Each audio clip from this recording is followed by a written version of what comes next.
माय मराठी माय बोलीचं महाचॅनल.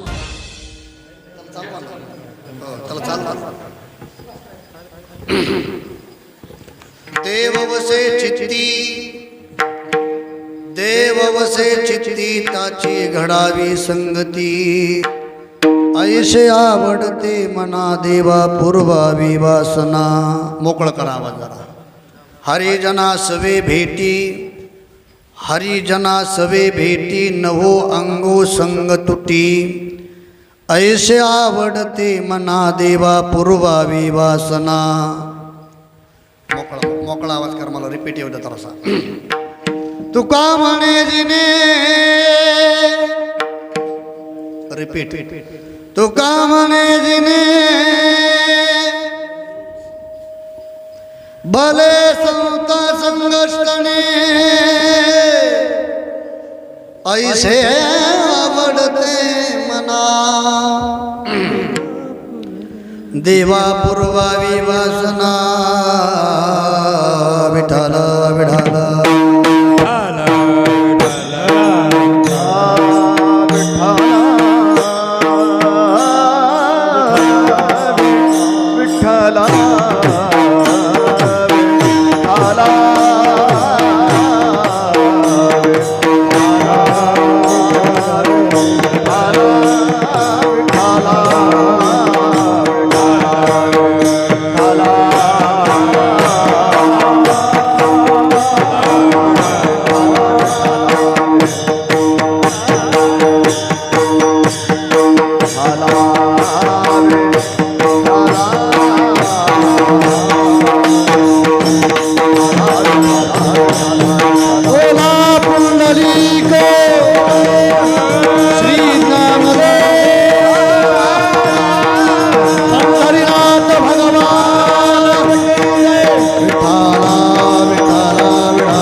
प्रविश्य मम वाचमिमां प्रसुप्ता संजीवयत्यखिल शक्तिधर स्वधाम्ना. अन्यांश हस्तचरण श्रवणत्वगादीन् प्राणान् नमो भगवते पुरुषाय तुभ्यं. लोकाभिरामं रणरंगधीरं राजीवनेत्रं रघुवंशनाथं. कारुण्यरूपं करुणाकरन्तं श्रीरामचन्द्रं शरणं प्रपद्ये. सच्चिदानन्दरूपाय विश्वोत्पत्त्यादिहेतवे तापत्रय विनाशाय श्रीकृष्णाय वयं नमः. महायोगपीठे तटे भीमरथ्यां वरं पुण्डरीकाय दातुन्मुनीन्द्रहे. समागत्य तिष्ठन्तमानन्दकन्दं परब्रह्मलिङ्गं भजे पाण्डुरङ्गं. खलावत्नि जीवोधरार्थावतारं कलाङ्काङ्कतेजोदिकामोऽभिवक्रं. खलानीशवादापणोदारदक्षं समाधिस्थमूर्तिं भजे ज्ञानदेवं. नमो सद्गुरु तुकया ज्ञानदीपा. नमो सद्गुरु सच्चिदानन्दरूपा. नमो सद्गुरु भक्तकल्याणमूर्ति. नमो सद्गुरु भास्कर पूर्णकीर्ति. आइए हनुमत विराजिए कथा करो मति अनुसार. प्रेम सहित गादी धरो विराजी पवन कुमार. आत्मरूप गणेशु केलिया स्मरण. ओय सकळ विद्येचे अधिकरण. तेच वंदू श्री चरण श्री गुरूंचे ते नमस्कारुणी. आता मस्तक माझा पायावरी या वारकरी संताच्या. प्रभो तुम्ही महेशाची मूर्ती. मी दुबळा अर्पित से भक्ती. म्हणून बोल जरी गंगावती तरी स्वीकाराल की. सेवे लागी सेवक झालो. सेवे लागी सेवक झालो. सेवे लागी सेवक झालो. सेवे लागी सेवक झालो. सेवक झालो. सेवे लागी सेवक झालो. सेवे लागी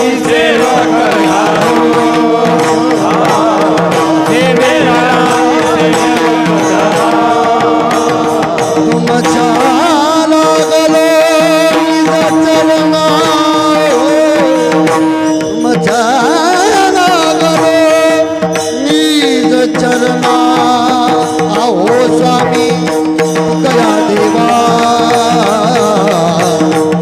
यावरी न करावा वेरू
लागे सेवक झालो तुमच्या लागलो निज चरणा अहो स्वामी तुकया देवा यावरी न करावा अवेरू कला ट्रबल द्या अजून ट्रबल कडक करायला चांगलं बेस कमी करायचा देव वसे चित्ती त्याची घडावी संगती वा ऐसे आवडते मना देवा पुरवावी वासना अगदी बरोबर बरं का आता काहीच करू नका प्रस्तुत कीर्तन रूपी सेवेकरिता निवडलेला अभंग अखिल कोट ब्रह्मांड चालक कर्तुम अन्यथा कर्तुम असणारा की ज्याला प्राप्त करण्याकरता अनंत जन्म घेऊन अनंत साधना कराव्या लागतात तरीही न प्राप्त होणारा जो देव योगियाच्या धामी जो परमात्मा योग्यांच्या नाही जप्याच्या नाही तप्याच्या नाही कीर्तनकार कथाकार कोणाच्याही स्वप्नात न जाणारा देव भगवान पंढरीश पांडुरंग परमात्मा या परमात्म्याचं अर्ध अंग असणारे जगाचा संसार सुखाचा व्हावा करिता स्वतःच्या संसाराची राखारांगोळी करणारे वैराग्याचे मूर्तिमंत पुतळे देहू निवासी जगद्गुरु तुकाराम महाराज यांचा चार चरणाचा अतिशय महत्वाचा भगवंताच्याकडे एक प्रकारे मागणी मागणारा अभंग सेवेकरता निवडलेला आहे विठाला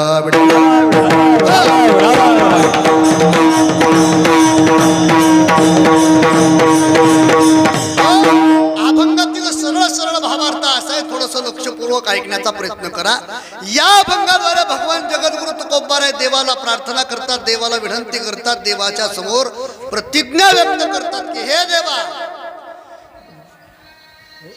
आवडे पंढरी हे देवा ज्याला पंढरीची आवड आहे म्हणजे बरोबर वाजलं महाराज ते समय आला ज्याला पंढरीची आवड आहे ज्याच्या चित्तामध्ये तू आहे आणि ज्याच्या चित्तामध्ये तू आहे का त्याची मला काय घडू दे संगत घडू दे देव वसे चित्ती त्याची घडावी संगती का तुम्हाला तुकोबाराय ज्याच्या चित्तामध्ये माझं वास्तव्य आहे त्याची संगत तुम्हाला का हवी आहे तुकोबाराय म्हणतात देवा ऐशी आवडते मना माझ्या मनाला ते आवडतंय म्हणून तू काय कर देवा देवा पुरवावी वासना माझी ही इच्छा आहे माझी ही वासना तू तेवढी पूर्ण कर मग तुकोबारायला देवानं प्रश्न केला महाराज एक जर वासना पूर्ण झाली तर जीवाचा स्वभाव आहे महाराज मला सांगा आपली एक वासना पूर्ण झाल्याच्या नंतर तृप्ती होते का झोपले का तृप्ती होते का मला सांगा संध्याकाळी झोपल्याच्या नंतर दुसऱ्या दिवशी संध्याकाळी झोपा वाटते की नाही सकाळी जेवल्याच्या नंतर दुपारा जेवावं असं वाटतं की नाही म्हणजे एकदा जेवल्याच्या नंतर तृप्ती होते का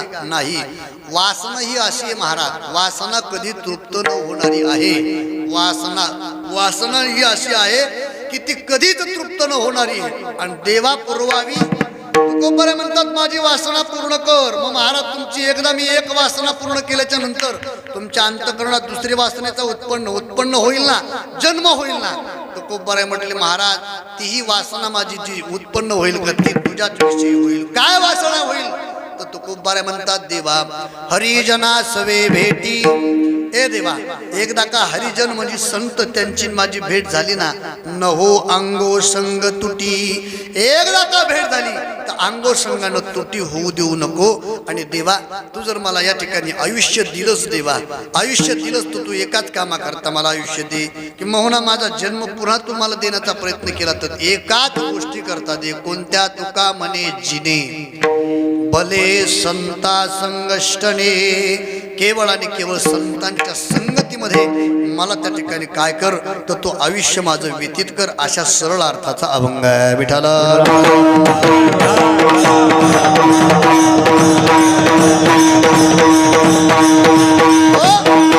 हा झाला अभंगाचा सरळ सरळ भावार्थ. सुज्ञ ऐकणारे हात आपण लक्ष देऊन ऐका. हा झाला अभंगाचा सरळ सरळ भावार्थ. म्हणजे अभंगाचा भावार्थ संपला. आलं का लक्षात तुमच्या? माझ्याकडे लक्ष द्या. अभंगाचा भावार्थ काय झालं? अभंगाचा भावार्थ संपला. म्हणजे कीर्तन संपलं म्हणायला काय अडचण? जा घरी. नाही, या ठळक बातम्या होत्या. अभंगावरती सविस्तर पूर्वक चिंतन मांडण्यापूर्वी अल्पा असा परिहर देणं गरजेचा तो म्हणजे असा की कीर्तन किमी निमित्तानं आहे. कशाच्या निमित्ताने आहे? नैमित्तिक कीर्तन आहे महाराज. मग याला नैमित्य काय आहे? तुम्ही सर्व वैरागगड ग्रामस्थांनी एकत्रित येऊन आपल्या प्रापंचिक जीवनातील पुंजी एकत्रित करून सर्वांनी एका विचाराने भक्तवत्सल्य भगवान हनुमंतरायांची वास्तू आपण निर्माण केलेली आहे. आणि आनंद वाटला महाराज मला. वास्तू पाहिल्याच्या नंतर खूप आनंद वाटला. कारण या वास्तूमध्ये 3 वर्ष रामकथा केलेली मी, आहे की नाही? आणि हे यानंतर ही वास्तू पाहण्याचं सौभाग्य मिळाल्याच्या नंतर खूप आनंद वाटला. अक्षरशः आपण स्वर्ग तर पाहला नाही आणि स्वर्ग पाहू एवढ्या अधिकाराचे आपण नाही, पण मृत्यू लोकांमध्ये जिवंत असताना हे मंदिर रूपी स्वर्ग पाहणं हे तुमचं माझं सौभाग्य आहे. अगदी तुम्ही स्वर्गरूपी या ठिकाणी मंदिर सुंदर आपल्या प्रापंचिक जीवनातील पुंजी खर्च करून या ठिकाणी केलेलं आहे.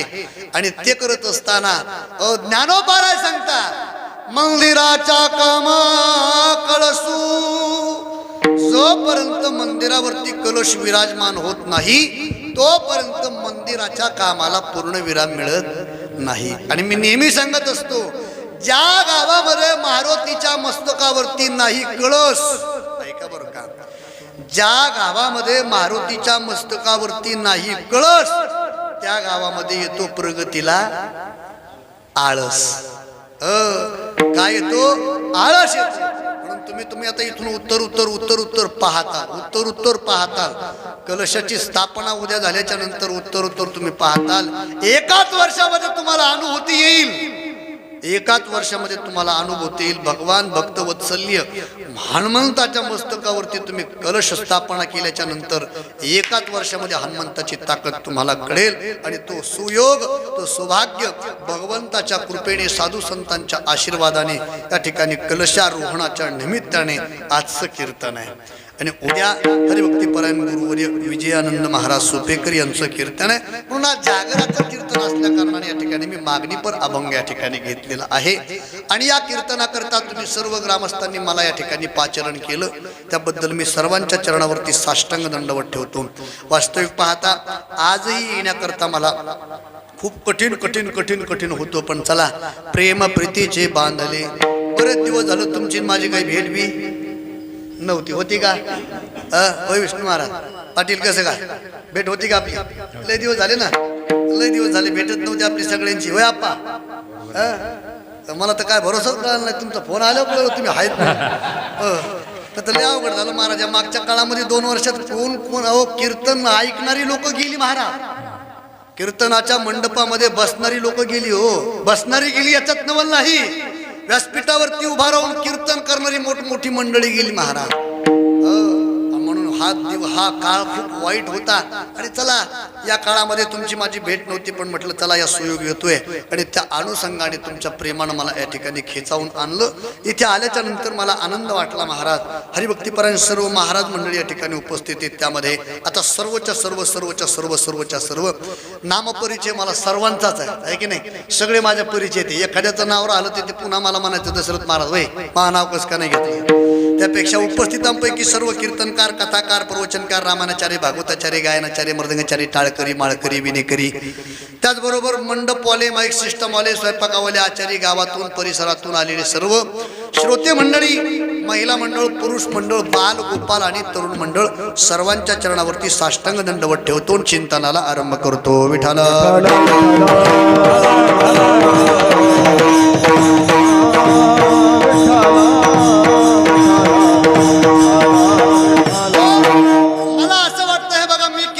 माध्यमातून तुम्हाला नवीन नाहीये. मी नवीन आहे का? नाहीये.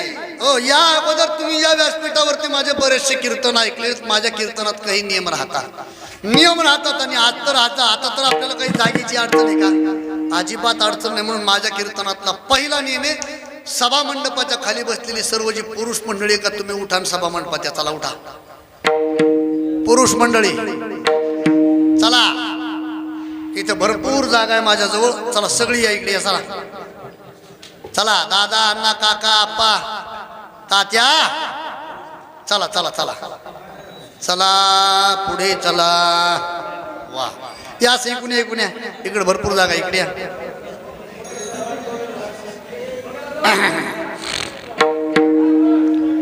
ते पाठीमागं बसलेले सुद्धा या इकडं. उगा बसल्या तिकडे तंबाखू चुळून हाणतात असं. वा, काय बघा, माणसानं नेहमी माणसात बसली की माणसं मला आवडते. वा,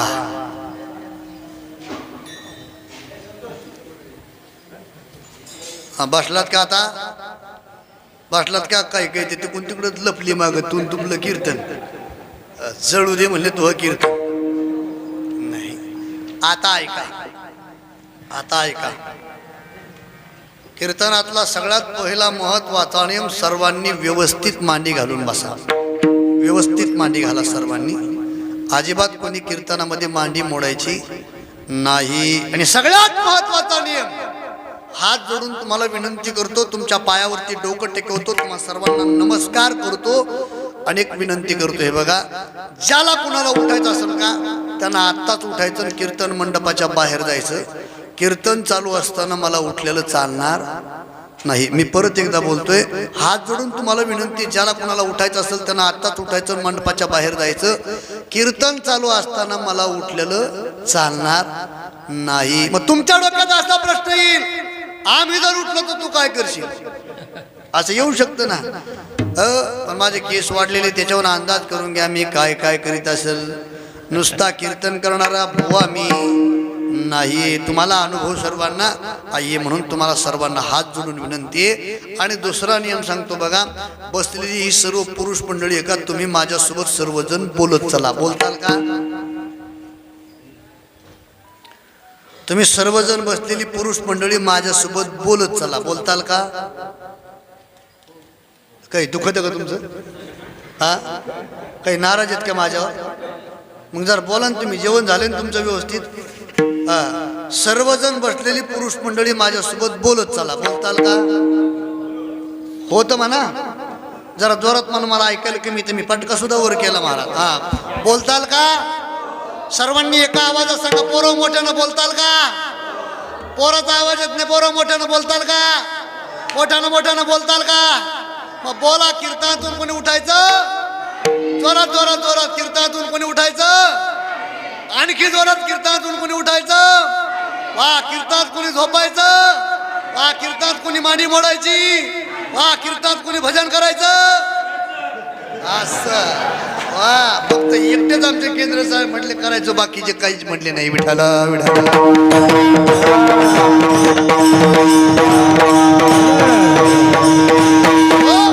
लक्ष देऊन ऐका महाराज. अभंग श्री तुकोबारायांचा आहे. या अभंगाद्वारे भगवान जगद्गुरु तुकोबाराय भगवंताच्याकडे प्रतिज्ञा व्यक्त करतात, मागणी मागतात. मागणी मागणारे कोण, मागणी मागतात ते कुणाला आणि मागणीचा विषय काय आहे, हे तीन महत्वाचे मुद्दे. सुंदर ऐकणारे श्रोते आहेत म्हणून तुमच्या समोर हे तीन महत्वाचे मुद्दे मांडतो. मागणी मागणारे कोण? जगद्गुरु तुकाराम महाराज. कोण तुकाराम महाराज? कारण मागणी मागण्याकरता काय लागतो? अधिकार लागतो महाराज, सेवा लागते. व तशी तुकोबारांनी तुकोबारांच्या जीवनामध्ये नेमकी सेवा तरी केली काय, काय सेवा केली? तर तुकोबाराय सांगतात काय सेवा आहे तुकोबारांची. ऐका तुकोबारांची सेवा. रात्र न कळे दिवस न कळे, अंगी खेळे दैवत. ही सेवा आहे महाराज तुकोबारांची. रात्र दिवस तुकोबारांनी केवळ आणि केवळ एकच केलं महाराज. पांडुरंग धानी पांडुरंग मनी, जागृती स्वप्नी पांडुरंग. रात्र दिवस केवळ आणि केवळ अधिकार प्राप्त करण्याकरता देवाचं भजन केलं महाराज. किती भजन केलं तुकोबारांनी, किती भजन केलं. तुकोबाराय म्हणतात रात्र दिवस भजन केलं, झोपल्याच्या नंतर आमचं भजन चालूच होतं. एका व्यक्तीनं तुकोबारायला प्रश्न केला, महाराज मग तुम्ही कधीतरी सुट्टी घेता असताल ना भजनामध्ये. आता आम्ही आमच्या भजनामध्ये बघा ठोबा रुक्मा झाला की लगेच चहा घेतो, आणि पुन्हा ठोबा रुक्मा झाला की चिवडा खातो. आम्ही काय घेतो? विश्रांती घेतो. तसं तुम्ही कधीतरी एखादा विश्रांती घेत असताल ना. 8 दिवसातून सुट्टीचा दिवस असेल एखादा. तुकोबाराय म्हटले अजिबात नाही. तुम्ही कधीच भजन नाही केलं का? तुकोबाराय म्हणतात फक्त माझा तेवढाच वेळ वाया. चिंक जांभळी खोकला, इतका वेळ वाया गेला, इतका वेळ वाया गेला, इतका वेळ वाया गेला. जांभळी खोकला, इतका वेळ वाया गेला, इतका वेळ वाया गेला, इतका वेळ वाया गेला. चिंक जांभळी खोकला, इतका वेळ वाया गेला, इतका वेळ वाया गेला, इतका वेळ वाया गेला. जांभळी खोकला, इतका वेळ वाया गेला, इतका वेळ वाया गेला. आपण सुंदर प्रमाण दिलं महाराज. तुकोबाराय म्हणतात शिंक, जांभळी आणि खोकला, ते तुका वेळ वाया गेला. तुकोबाराय म्हणतात ज्यावेळेला मला शिंक येईल, ज्यावेळेला जांभळी येईल, ज्यावेळेला मला खोकला येईल, तेवढाच वेळ भजनाच्या शिवाय गेला आणि आपण तेवढाच पकडला. बरोबर का? आपण दिवसभर भजन करतो का? करतो का? नाही. भजन केव्हा करतो? ज्यावेळेस आपल्याला जांभळी ती कुत्री वळल्यावर निवडतो आपण. बरोबर का? नाही महाराज. तुकोबारायांना अधिकार प्राप्त करण्याकरता काय करावं लागलं ऐका. परमार्थामध्ये अधिकार प्राप्त करण्याकरता खूप मोठा त्याग सांगितला महाराज. परमार्थ म्हणजे सोपी गोष्ट नाही. परमार्थ कठीण, भक्ती ते कठीण सुळावरील पोळी. परमार्थ म्हणजे सोप्या गोष्टी नाहीत महाराज. अजिबात अजिबात परमार्थ म्हणजे सोप्या गोष्टी नाहीत. आणि आपण परमार्थामध्ये येतच नाही, येतच नाही परमार्थामध्ये. तुम्हाला वाटतं का आता मी फेटा बांधून कीर्तन करावं म्हणजे परमार्थ आहे का? हा परमार्थ आहे का माझा? हा परमार्थ आहे का माझा? अजिबात नाही, नाही परमार्थ. मग हा माझा स्वार्थ आहे. हा माझा काय आहे? याच्यावरून मी माझ्यावरून घेतो म्हणजे तुमचं काय परमार्थ आहे का? नाही महाराज. आपला परमार्थ नाही आहे, आपण स्वार्थ करतो. भक्तीमध्ये सुद्धा कसल्या तरी गोष्टीची अपेक्षा करून भजन कीर्तन करणं याचं नाव आहे स्वार्थ. कसल्या तरी म्हणजे धनाचा लोभ सोडून द्या, परमार्थामध्ये मोक्षाची सुद्धा इच्छा करणं याला सुद्धा संत स्वार्थ म्हणतात. विठ्ठल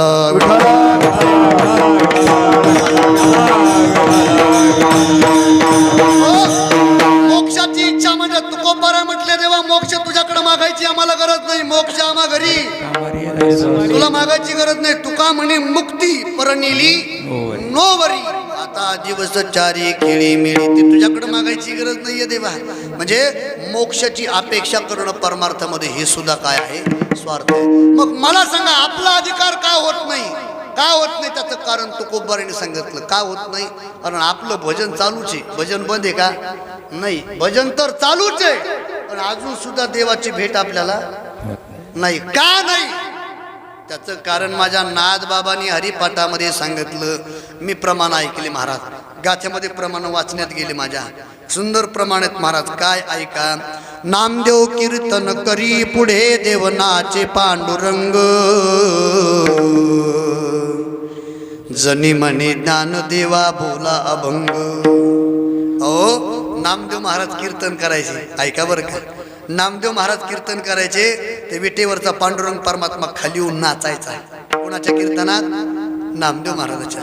नामदेव महाराज कीर्तन करायचे तर विटेवरचा पांडुरंग परमात्मा येऊन नाचायचा. आज आम्ही कीर्तन करायला लागलो तर लोक आमच्याकडे तांगड्या टाकून झोपते. का? काय याचं कारण? नाथबाबाला विचारा.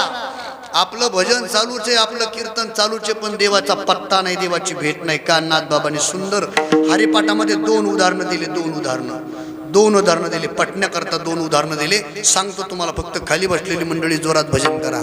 पुंडलिक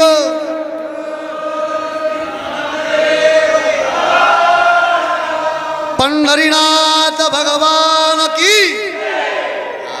हा नियम तुम्हाला सगळ्याला माहितीच आहे की नाही? हा एक माझ्या कीर्तनातला एक्स्ट्रा नेहमी, कारण माझे गुरुदेव हरिभक्तीपरायण भारतीदास साहेबराव महाराज कोठाळकर दादा आम्हाला शिकवत असताना सांगतात, कीर्तनकाराकडे 4 कामं. पहिलं काम, कीर्तनकारांनी अभंग सोडून बाजूला जायचं नाही. दुसरं काम, उभा राहिलेल्या टाळकऱ्याला अशी हाताची घडी घालू द्यायची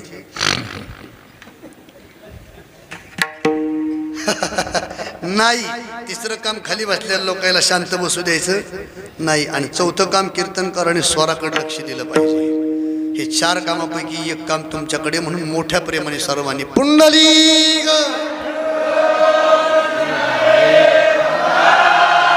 पंढरीनाथ भगवान की. आता इथून पुढे लक्षात ठेवा, ज्या वेळेला मी भजन म्हणाल का त्या वेळेला खाली बसलेल्या मंडळीनं भजन करायचं. राहील ना लक्षात?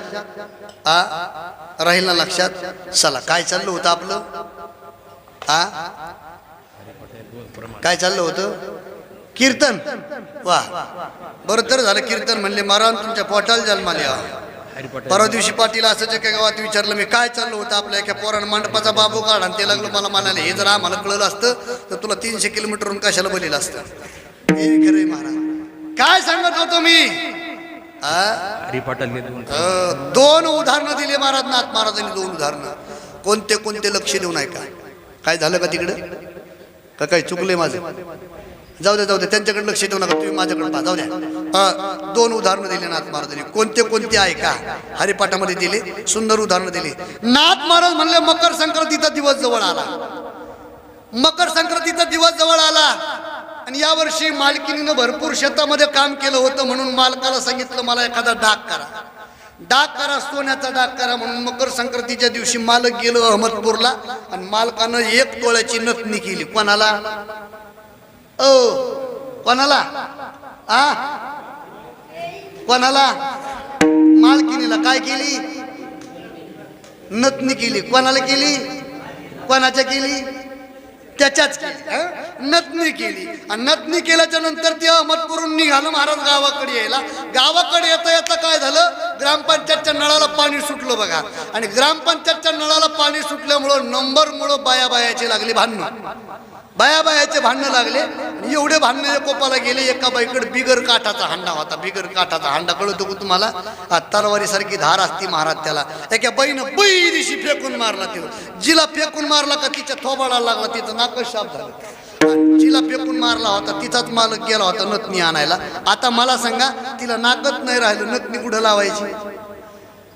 हे उदाहरण कमी पडलं. नाथ महाराजांनी अजून एक उदाहरण दिलं. नाथ महाराज म्हणले, पोथी लावली एका गावात. पोथी तुमची तर लावते की नाही? पोथी जुनं लय भारी होतं महाराज. ते 1 सूचक आणि 1 वाचक. पण पोथीमध्ये काय असतं बघा, पोथीमध्ये 2 सूचक आणि 1 वाचक असतात. जुने असतात की नाही?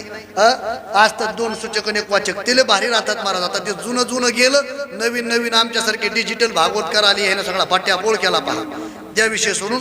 मग ते जुनं माझ्या गावात ज्ञानेश्वरी लावली महाराज. लॉकडाऊन होतं गेल्या वर्षी, गावातले लोक म्हणले यावर्षी ज्ञानेश्वरी लावायची.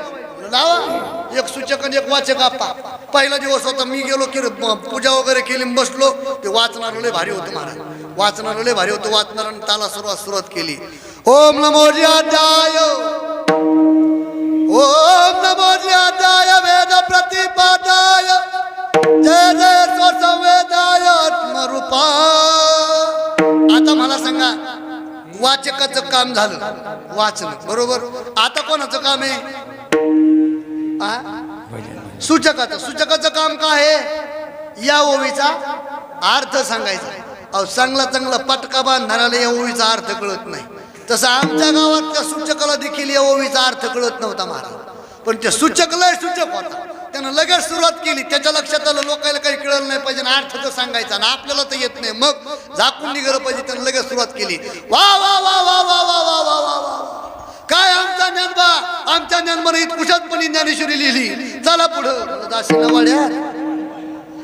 नाथ महाराजांचं प्रमाणे प्रेमाविना भजन नाकाविना मोती, अर्थाविना पोथी वाचून काय, अर्थाविना पोथी. प्रेमाविना भजन नाकाविना मोती, अर्थाविना पोथी वाचून काय, अर्थाविना पोथी.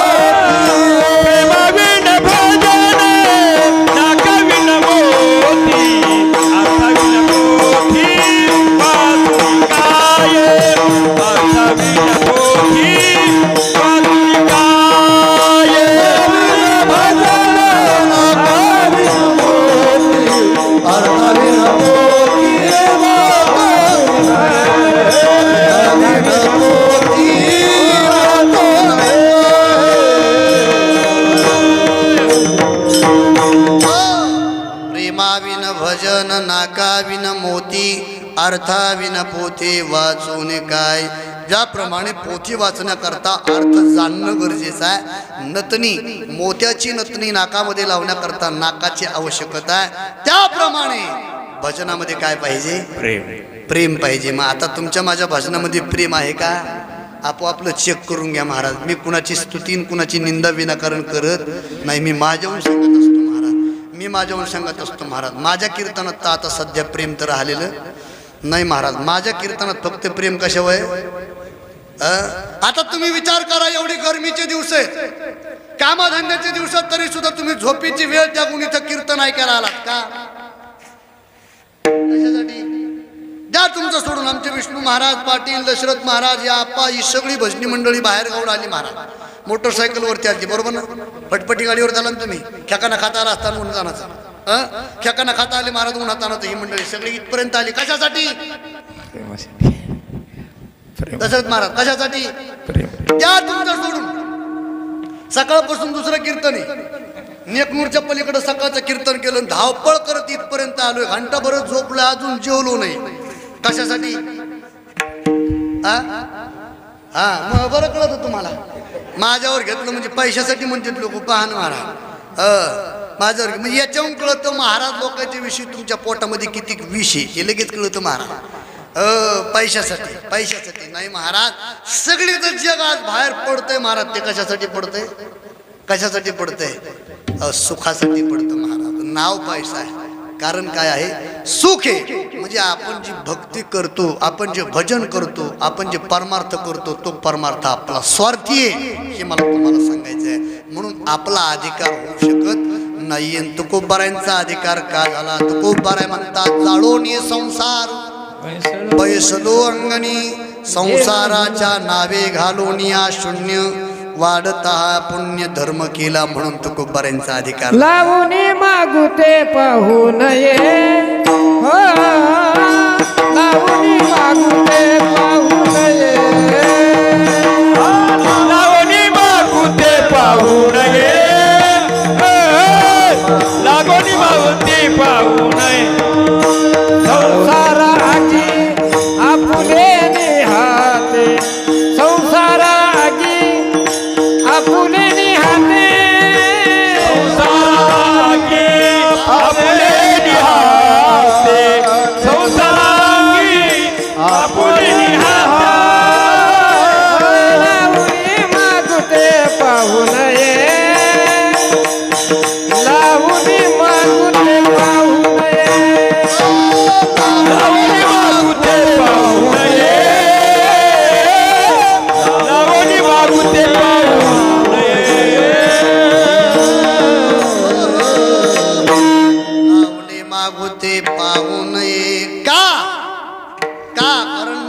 कारण संतांनी संसार सोडला नाही, पण संसाराला आता का मारल्या?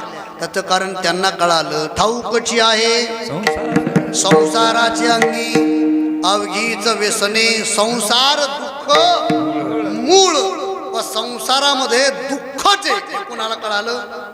फक्त संतांना कळालं महाराज. तुम्हाला मला कळालं का?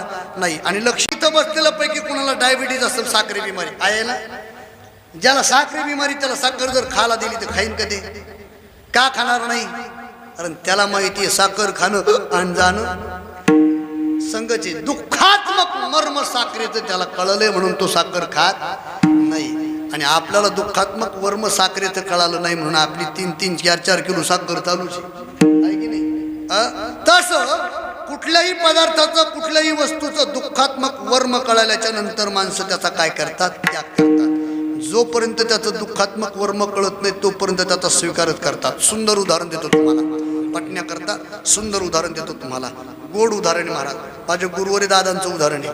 माझे दादा सांगायचे, नेहमी सांगायचे, दुःखात्मक वर्म कळाल्याच्या नंतर माणसं त्याचा स्वीकार करत नाहीत. याच्याबद्दल उदाहरणे सांगतो. फक्त एकदा खाली बसलेलं जोरात भजन करा. पुंडलिक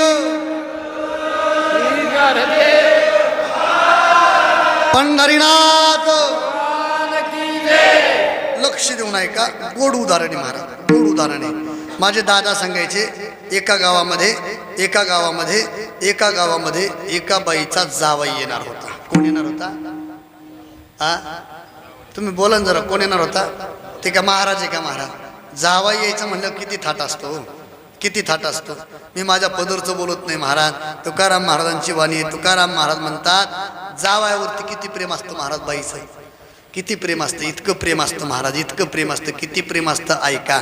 नाकाचा मोती ठेवी गहाण, राखी जावयाचा मान. जिंतूरच्या जवळ माझ्या भावाची सासरवाडी आहे. एक वेळेला मी कीर्तनाला जाता जाता वेळ होता मला म्हणलं चला आता आपलं जाऊ भावाच्या सासरवाडीत, मग पुढं चहा घेऊन पुढं जाऊ म्हणून गाडी मी अशी गावात घातली. पाटील गाडी गावात घातली मी, आणि आमच्या मेवण्याच्या पोरानं गाडी पाहिली माझी. आता आमच्या घरात एकच गाडी, माझा भाऊ सुद्धा कधी कधी ती गाडी घेऊन येत असतो.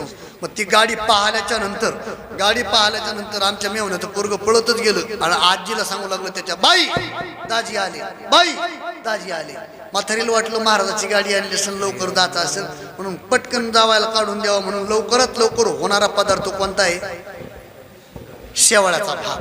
म्हणून म्हातारी घरात गेली. महाराज घरातून घरात गेली. तिने 2-3 गाडी बाजूला काढले आणि 4थ्या गाडीत हात घातला. कशाला?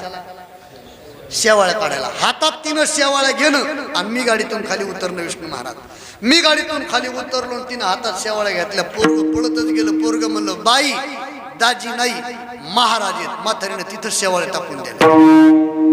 मला कटवाचले असते का ते? नाही महाराज. प्रेम कोणावरती आहे? जावयावरती. मग जावई यायचा होता म्हणून म्हातारीनं काय केलं बघा. मसड माहिती आहे तुम्हाला? मसड, म्हशीला 3 दिवस पाणीच पाजलं नाही. का म्हणून? ती दूध पातळ देईन म्हणून पाणीच पाजलं नाही महाराज. आणि 3ऱ्या दिवशी जावा येणार म्हणून मसाळीचं दूध काढलं महाराज. 35 लिटर दूध निघालं. लक्ष देऊन ऐका बरं का. 35 लिटर दूध निघालं. आणि मग दूध निघाल्याच्या नंतर जावाई बैठकीत बसले होते.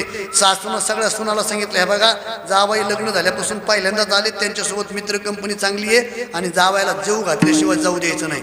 मग सगळ्या सुना कामाला लावल्या महाराज. सगळ्या सुना कामाला लावल्या. मोठ्या सुनाला सांगितलं तू चपात्या कर, 3रीला सांगितलं तू अमुक कर, 3रीला 4थीला सांगितलं तू अमुक कर. सगळ्या सुना कामाला लावल्या. आणि सासू म्हणली, शहाण्या हातानं मेन जो पदार्थ आहे का तो मी करते. कोणता? दुधाची बासुंदी मी करते म्हणे शहाण्या हातानं. लक्ष देऊन ऐका. 3 दगडाची चूल मांडली महाराज मोठी. सासूनं मोठंच्या मोठं पातेलं ठेवलं. त्याच्यात 35 लिटर दूध टाकलं. त्या 35 लिटर दूध मध्ये साखर टाकली, विलायची टाकली, मनुके टाकले, काजू टाकले, बदाम टाकले, किशमिश टाकलं, अंजीर टाकलं. आता आपल्याला काय टाकायचं का? जायफळ मायफळ चट टाकलं महाराज आणि जाळ लावला महाराज. आणि बासुंदी ती दुधाला उकळी आली महाराज. दूध आटून ऐका बरं का. दूध आटून त्या जाळानं एवढं आटलं दूध, एवढं आटलं अगदी पिवळं चुटूक झालं दूध. आटून 35 लिटरवरचं दूध 15 लिटर आलं महाराज. एवढं आटलं. मग सासूला वाटलं बासुंदी बुडाला लागू नये म्हणून पुढे गेले सासून पातीलावरचं झाकण काढलं. सासू सुनाला म्हटले तात वाढायला ठेवा, तोपर्यंत मी काय करते, बासुंदी जर बुडायला लागली असेल तर पाहते म्हणून पळी अशी हातात घेतली आणि अशी हलवू लागली. महाराज हाली तर काय झालं होतं, रात्रभर जावायची वाट पाहत होती म्हणून रात्रभर म्हातारी झोपलीच नव्हती महाराज. आणि सकाळी म्हातारीनं दुपारच्या टायमातलं ऊन लागलं म्हणून म्हातारीनं फ्रीज मधली पाण्याची थंडगार बाटली पाण्याची पिली होती. म्हणून म्हातारीला काय झाली होती, सर्दी झाली होती महाराज, थोडीशी सर्दी. आणि सर्दी झाली होती म्हातारी बासुंदी हलवायला बसली महाराज अशी आणि हाटवायला बसली. नेमकं बासुंदी हाटवायला बसली महाराज आणि चुलीला जाळ कमी पडला म्हणून मोठी सून आली आणि मोठ्या सुनीनं 2 गवऱ्या घेतल्या आणि चुलीत घातल्या. किती गवऱ्या, 2 गवऱ्या घेतल्या आणि चुलीत घातल्या. कशासाठी घातल्या, त्या जाळ लागण्यासाठी. पण गवऱ्याचा जाळ लागतो का, नाही. त्या गवऱ्याचं काय झालं, धुपण. आधीच म्हातारीला झाली होती सर्दी आणि त्यात पुन्हा झालं धुपण म्हातारीचे गेलं नाकात.